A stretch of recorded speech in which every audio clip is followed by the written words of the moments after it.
अस्सलाम वालेकुम friends, welcome back my channel cook with Maryam. बिस्मिल्लाहिर्रहमानिर्रहीम। आज हम बनाएंगे ईद स्पेशल शीरी खोरमा।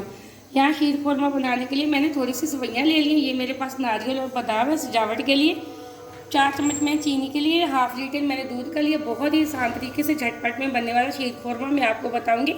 आपको देर भी नहीं लगेगी, बहुत झटपट में ईद पे ये बन जाएगा। यह दूध को हम हल्का सा बॉयल कर लेते हैं। यहाँ दूध हमारा गर्म हो चुका है। दूध मैंने बॉयल किया हुआ लिया। अगर आप कच्चा दूध लेंगे तो उसको बॉयल लाजमी करना। यहाँ 2 इलायची मेरे पास हरी, मैंने वो डाल दी है। इसी के साथ में डाल दूँगी सवैयाँ। यहाँ मैंने सवैयाँ डाल दी। अब हम तकरीबन 2 से 3 मिनट के लिए इनको अच्छे से पका लेंगे।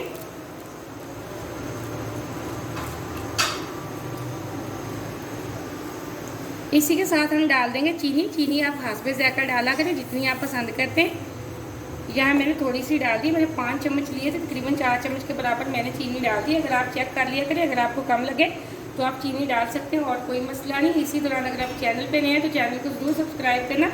ये आपकी तरफ से प्यार होता है, मुझे खुशी होती है कि मैंने आपको कोई अच्छी चीज़ सिखाई है। ये माशाल्लाह बहुत झटपट में बनने वाला शीर खोरमा, आपको ज़्यादा झंझट भी नहीं करना पड़ेगा। बहुत झटपट में बन के ये तैयार हो जाएगा। अब हम मज़ीद इसको 2 मिनट और पका लेते हैं। यह मैं 2 मिनट के लिए पका लिया। तकरीबन मुझे यहाँ से शीर खोरमा बनाने के लिए 3 से 4 मिनट लगे। ये देखें माशाल्लाह बहुत अच्छे से सवैयाँ गल चुकी हैं। अब हम फ्लेम को ऑफ कर देंगे। इसको थोड़ा सा ठंडा करके हम प्लेट के अंदर निकाल के इनकी फाइनल लुक में आपको चेक करवाती हूँ। यहाँ एकदम से सवैयों को मैंने ठंडी करके, थोड़ी सी मैंने ठंडी करके बॉल के अंदर निकाली है। ऊपर मैंने नारियल और ये देखें बादाम से गार्निश कर दिया। माशाल्लाह बहुत प्यारा है हमारे लिए शीर खोरमा तैयार हो चुका है। बहुत मज़े की रेसिपी। आप इस रेसिपी को ईद पे ज़रूर ट्राई करें। वीडियो को पूरा देखना और लाइक करें। मुझे दें अगली रेसिपी की इजाज़त। अल्लाह हाफ़िज़।